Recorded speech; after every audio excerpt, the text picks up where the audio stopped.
Tell us, what's the core problem that Clover solves? Yeah, it's unique, and it's really the reason why I actually decided to join Clover is because we're actually solving two problems, if you think about it. So it's complex but unique. One is on the consumer fintech side of the house, and the other is on the data side of the house, right? So we really have like two companies in one, right? It's a bonus. First is the consumer product, right? Where Clover provides free financial services to millions of Americans. And we do that in exchange for permission data. So we are a cookieless solution that connects directly to our consumers' banking, retailers, credit accounts. And this allows us to really understand their purchase behavior, right? So that's the one side of the house. The second side of the house is where our data comes in. So we're really a data company, and our data is 100% deterministic, as our users have opted into Clover, providing these identifiers such as verified PII, demographic profiles, employment details. And so most important, we have this real-time commerce activity that is refreshed on a daily basis, right? So that's the second side of the house. What's the relationship that you want your users to have with Clover? How do you want them to feel about Clover? What are they going to tell their friends? Oh, this is what Clover is to me. You should, and you want that too in your life. Yeah. Look, like it's really interesting when you start to understand our user, right? Money is like a significant source of their stress of the Clover users, and they are the decision maker in their household. So they actually shoulder the burden of caring for the health and financial responsibility of the family. And so success means really achieving stability, living stress-free, gaining satisfaction of having control over their future, right? Being able to empower them and make them smarter. So I would say it's around like three things. One is achievement, the ability to overcome obstacles and obtain goals, right?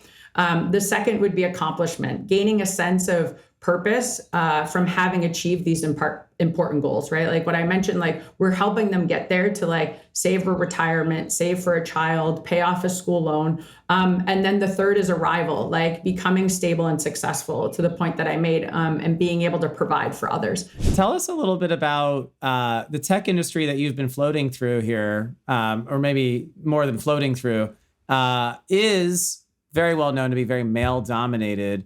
What advice do you have, if any, for both aspiring female leaders as well as for companies that want to promote them? Yeah, engage them.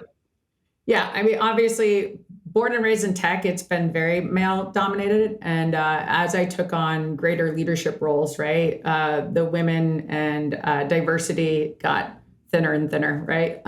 So what I really learned in terms of how I've made my decisions and how I've helped support and mentor other women and just overall, right, is to really like stay true to your values, right? Like don't waver. Like what I started to realize is when I was at the table, I started to feel as if the only way I could play the game was to act and lead like the men around me. And what I realized was that it was turning me into a leader that I didn't want to be. And I truly and fundamentally believed that I could lead a different way. And I wanted to be able to do that and prove that. And so that was a real North Star in terms of how I started to make my decisions. And I walked away because I knew it was going to take more to try to change like a big beast, like one of the large ad techs, than going and doing it on my own and creating it from scratch, right? And then proving and say, you could do this, right? Like you can lead with empathy, you can lead with care, you can make sure everyone has a voice in the room. You don't need to be political, you don't need to backstab, like all of these things that you start to encounter as you get higher and higher in organizations.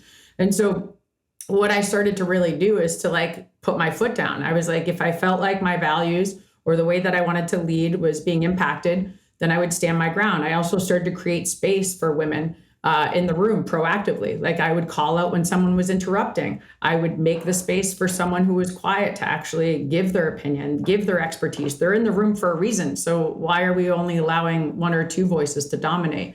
And really set the culture for what's acceptable and what's not acceptable.